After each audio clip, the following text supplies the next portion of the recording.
राम राम जी। गुरुकुल वाणी YouTube channel पर आप सभी का स्वागत है।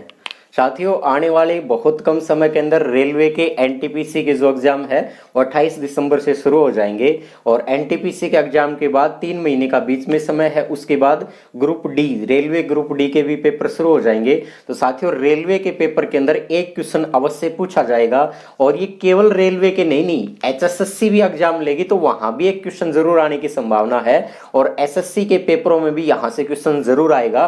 तो रेलवे और एसएससी में तो पेपर में क्वेश्चन आना ही आना है और हरियाणा के किसी भी पेपर के अंदर एक क्वेश्चन पूछे जाने की पूरी संभावना है। चलो साथियों, शुरुआत करते हैं। अब मैं शुरुआत करता हूं कि भारत के जो पड़ोसी देश हैं, तो किन पड़ोसी देशों में भारत के द्वारा जो रेल चलाई गई है उनका नाम क्या है।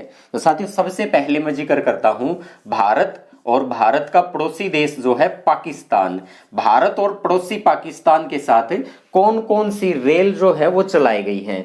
तो भारत के और पाकिस्तान के साथ 2 रेलवे जो हैं वो चलाई जा रही हैं, 2 रेल चल रही हैं। एक का नाम है समझौता एक्सप्रेस। कौन सा है? समझौता एक्सप्रेस। समझौता एक्सप्रेस। साथियों, ये समझौता एक्सप्रेस जो है ना, ये कब चलाई गई थी? पेपर में तारीख आ जाएगी या सन तो जरूर याद रखना ही रखना है और कहां से कहां तक चलाई ये भी याद कर लेंगे।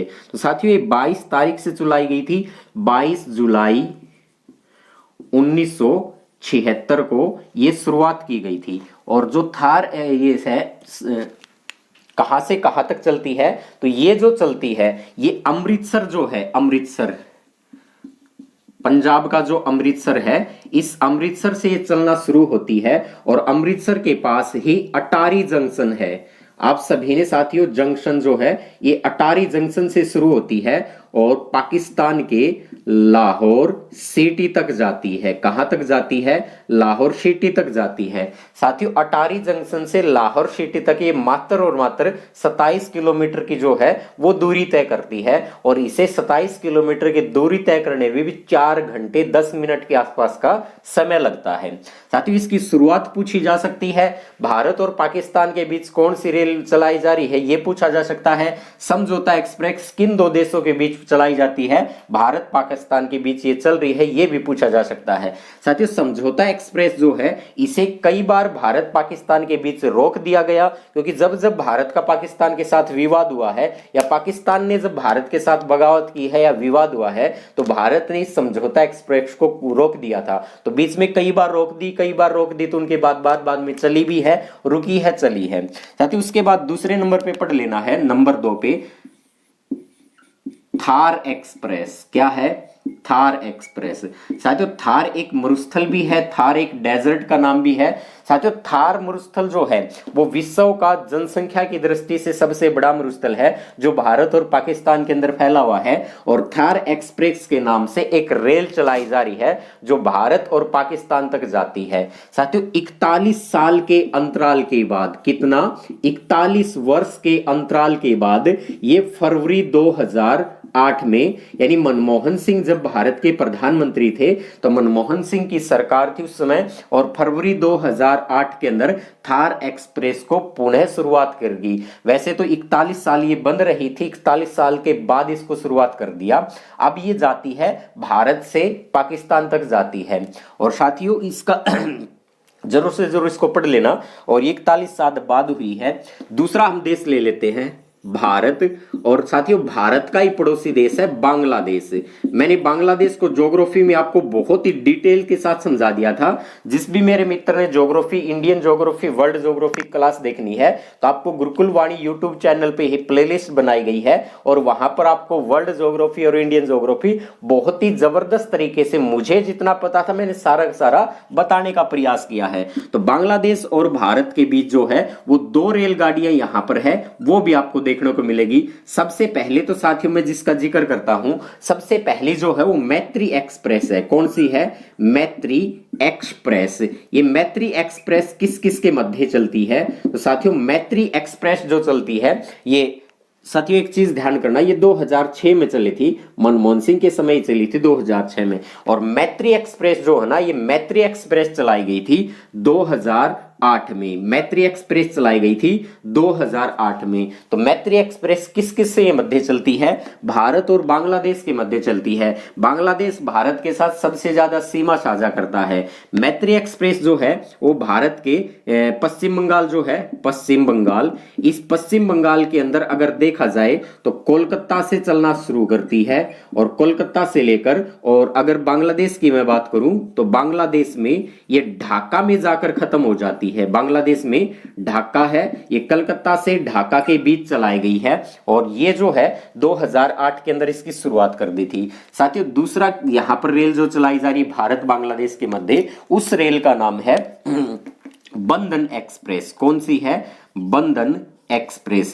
साथियों बंधन एक्सप्रेस जो है ये प्रधानमंत्री नरेंद्र मोदी जब बने थे ना, तो उसने 3 साल के बाद 2014 26 मई को उन्होंने शपथ ली थी और 2017 में बंधन एक्सप्रेस को शुरू कर दिया गया था भारत और पाकिस्तान के बीच। साथियों भारत में कहां से कहां चलेगी? तो भारत में कलकत्ता से चलना शुरू कर देगी और बांग्लादेश में जो जाएगी ना, तो उस जगह का नाम है साथियों खुलना। इसी को खुलना को कहा जाता कुलना, कुलना या खुलना है ये कहा जाता है। ये वही कुलना खुलना है जहां से डॉक्टर भीमराव अंबेडकर जयसुर कुलना बंगाल से विधानसभा में मुस्लिम लीग की सहायता से चुनाव जीत कर गए थे। ये वही कुलना पड़ता है। इन दोनों के मध्य चलती साथियों 2017 में इसकी शुरुआत की गई थी। उसके बाद मैं आपसे बहुत सारे क्वेश्चन करूंगा और इंपॉर्टेंट क्वेश्चन शुरू हो जाते साथियों। एक बार इसको आप जरूर से उतार ले। ये फरवरी 2006 में चली थी, मैत्री 2008 में, बंधन 2018 में और 22 जुलाई 1976 को समझौता एक्सप्रेस चली थी, भारत पाकिस्तान के बीच चली थी। तो आपने देखा 2 है वो भारत पाकिस्तान के मध्य चलती है और 2 है भारत बांग्लादेश के मध्य चलती है। साथियों इसके बाद भी अगर देखा जाए तो भारत और नेपाल के बीच भी रेलवे कॉरिडोर बनाया जा रहा है, भारत और भूटान के मध्य बनाया जा रहा है, भारत और म्यांमार के मध्य बनाया जा रहा है और भारत से चाइना के मध्य भी एक रेलवे कॉरिडोर जो है ये बनाए जा रहे हैं, गलियारे बनाए जा रहे हैं। साथियों बहुत ही इंपॉर्टेंट क्वेश्चन बन जाएगा और आप इन क्वेश्चनों को जरूर से जरूर ध्यान रखेंगे। साथियों आपने अगली बार हेडिंग लगा लेना है रेलवे द्वारा, क्या? रेलवे द्वारा गठित की गई नई जांच समिति।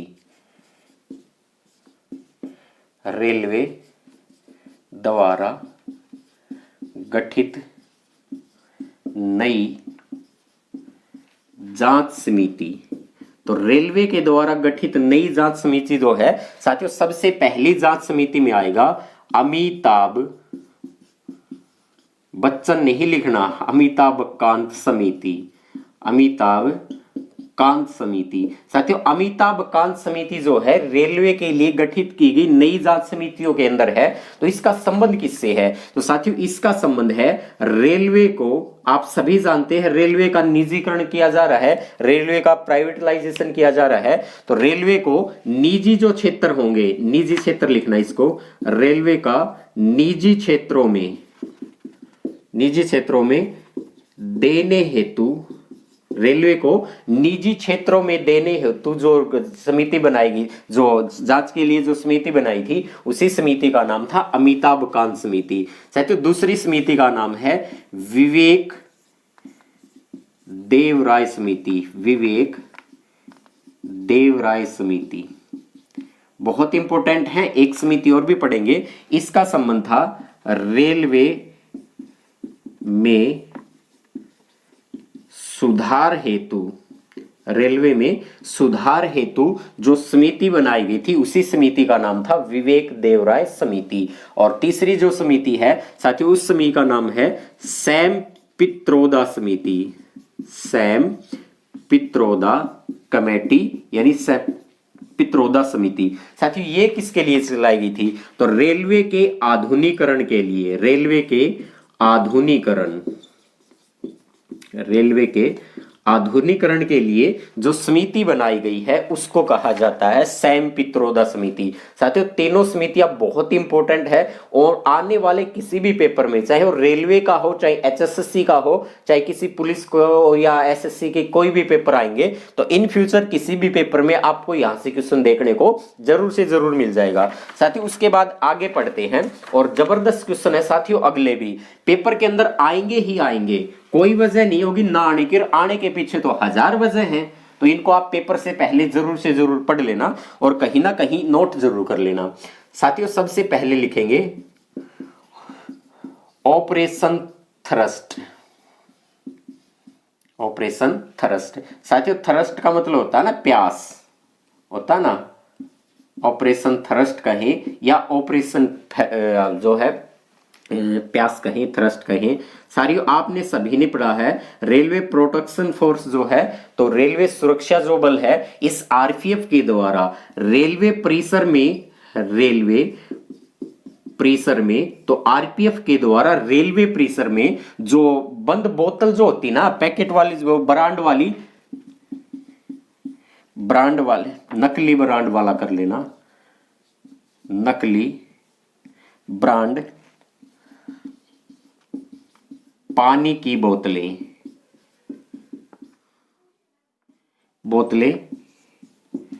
की बिक्री पर रोक किससे संबंधित था? ऑपरेशन थर्स्ट प्यास का संबंध है आरपीएफ के द्वारा रेलवे प्रेशर में जो नकली ब्रांड पानी की बोतलें ना, उनकी बिक्री पर रोक लगाने के लिए एक ऑपरेशन शुरू किया गया था जिसका नाम था ऑपरेशन थर्स्ट। साथियों अगला क्वेश्चन बहुत इंपॉर्टेंट रहेगा, ऑपरेशन नंबर प्लेट। क्या? Operation number plate. तो साथियों नाम से तो पता चल गया ऑपरेशन नंबर प्लेट, तो कहीं ना कहीं गाड़ियों के नंबर से रिलेटेड ये बात जरूर होगी। हाँ बिल्कुल रिलेटेड है। ऑपरेशन नंबर प्लेट जो है ये रेलवे के अंदर जो पार्किंग की जाती है, रेलवे में पार्किंग की जाती है ना, गाड़ियों की पार्किंग, रेलवे में गाड़ियों की पार्किंग के लिए जो लंबे समय से वाहन खड़े रह जाते हैं तो उनके लिए एक ऑपरेशन चलाया गया था कि कितने कम समय के अंदर पार्किंग मुहैया किया जा सके रेलवे परिसरों के आसपास जो है, तो इसके लिए एक ऑपरेशन चलाया गया था जिसे कहा गया ऑपरेशन नंबर प्लेट कहा गया। चलो साथियों अगला देख लेते हैं क्या है। अगला है operation thunder. Operation thunder, operation thunder कापना नहीं है भाई, इसका नाम ही ऐसा है। रेलवे के टिकट, रेलवे में टिकट आरक्षित टिकट करना, इसको आरक्षित लिख लेना इससे पहले। रेलवे में आरक्षित टिकट जो आप रिजर्वेशन करवाते हैं, तो साथियों रिजर्वेशन के अंदर बहुत सारी धांधली होती है, तो उस धांधली को रोकने के लिए यानी कालाबाजारी कह सकते हैं, घुसखोरी कह सकते हैं, रेलवे में जो आरक्षित टिकट हैं उन टिकटों की कालाबाजारी को रोकने के लिए, कालाबाजारी को क्या करने के लिए? रोकने के लिए रेलवे के द्वारा ऑपरेशन थंडर की शुरुआत की गई थी। बहुत इंपॉर्टेंट क्वेश्चन बन जाएगा। साथियों अगला क्वेश्चन देखते हैं, ऑपरेशन 5 मिनट। इसको भाई 5 मिनट भी पढ़ लेना है, 5 मिनट पढ़ लेना, एक ही रहेगा। टिकट काउंटर जो है,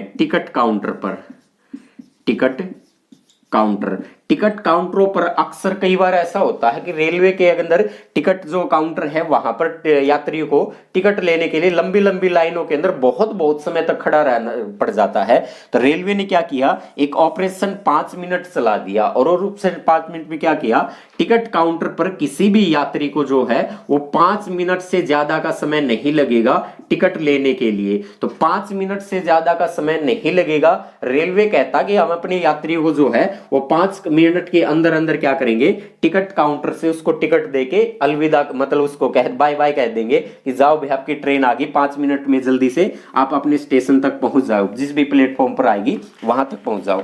साथ ही उसके बाद कई सारे क्वेश्चन आ जाते हैं।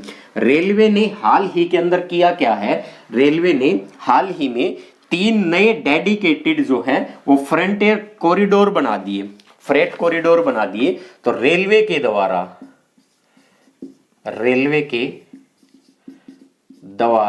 साथियों एक तो ये नाम ध्यान रखना, 3 कितने, 3 रेलवे के द्वारा 3 क्या बना दिए, डेडिकेटेड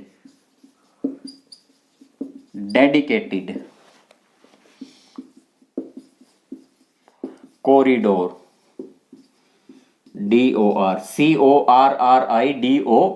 कॉरिडोर। साथियों इसे कहा जाता समर्पित माल गलियारा, समर्पित माल इसे समर्पित माल गलियारा कहा जाता है, डेडिकेटेड फ्रेट कॉरिडोर कहा जाता है। साथियों कितने बनाए गए हैं, यानी इसको कह सकते हैं डीएफसी। कितने डीएफसी बनाए गए हैं, तो 3 बनाए गए हैं। कहां कहां तक बनाए गए हैं, इसके अंदर याद रखना ईस्ट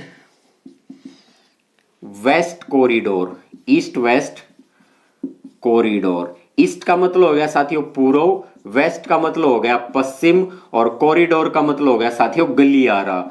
ईस्ट वेस्ट कॉरिडोर। साथियों ये जो कॉरिडोर बनाया जाएगा ना, इसमें टोटल दूरी जो होगी वो होगी 2328 किलोमीटर की दूरी होगी। और ये कॉरिडोर कहां से कहां तक बनाया जाएगा, तो कोलकाता से लेकर, कोलकाता से और कहां तक होगा, मुंबई तक होगा। कोलकाता से मुंबई तक जो है ये कॉरिडोर होगा। साथियों पहला कॉरिडोर तो ये हो गया। दूसरा कॉरिडोर जो होगा उसे कहा गया north south corridor. North south corridor यानी नॉर्थ उत्तर, साउथ दक्षिण, उत्तर दक्षिण गलियारा। तो इसकी जो लंबाई होगी वो होगी 2327 किलोमीटर। और ये कहां से कहां तक होगा, तो ये दिल्ली से लेकर कहां तक होगा, चेन्नई तक होगा। दिल्ली से चेन्नई इसके मध्य बनाया जाएगा। और तीसरा जो होगा साथियों, उस तीसरे कॉरिडोर को नाम दिया गया था ईस्ट कोस्ट, COST, और कॉरिडोर। साथियों कोस्ट का मतलब होता है तटीय, ईस्ट का मतलब पूर्व, पूर्व तटीय गलियारा, जिसकी लंबाई होगी 1114 किलोमीटर, 1114 किलोमीटर। और ये कहां से कहां तक बनेगा, आपने खड़गपुर का नाम सुना होगा जो पश्चिम बंगाल में है, वेस्ट बंगाल में। यहां से लेकर विजयवाड़ा तक चलेगा। कहां बनेगा, विजयवाड़ा। साथियों विजयवाड़ा आंध्र प्रदेश के अंदर है। विजयवाड़ा कहां पर है, आंध्र प्रदेश में है। तो इनके बीच में चलेगा ये। और साथियों इसकी कुल लंबाई जो होगी, ये डीएफसी की जो 3 डीएफसी बनाए जा रहे हैं, इसकी कुल लंबाई कितनी होगी, तो इसकी कुल लंबाई होगी 5769 किलोमीटर। यानी अगर इन तीनों को जोड़ देंगे तो टोटल लंबाई जो होगी, या टोटल इसकी जो, हाँ टोटल लंबाई जो होगी, टोटल करना इसको, टोस्ट नहीं, टोटल, तो टोटल लंबाई हो जाएगी ये। साथियों यहां से कई सारे क्वेश्चन पूछे जाने की उम्मीद है। और आपके जो पेपर होगा, हो सकता था आपके पेपर में क्वेश्चन आ जाए। और एक क्वेश्चन का कितना महत्व होता है ये आप सभी भली भांति से जानते हैं। तो आज के लिए इतना ही। जय हिंद, जय भारत, धन्यवाद। वीडियो पसंद आई तो एक बार इसको लाइक और शेयर जरूर कर देना साथियों। जय हिंद।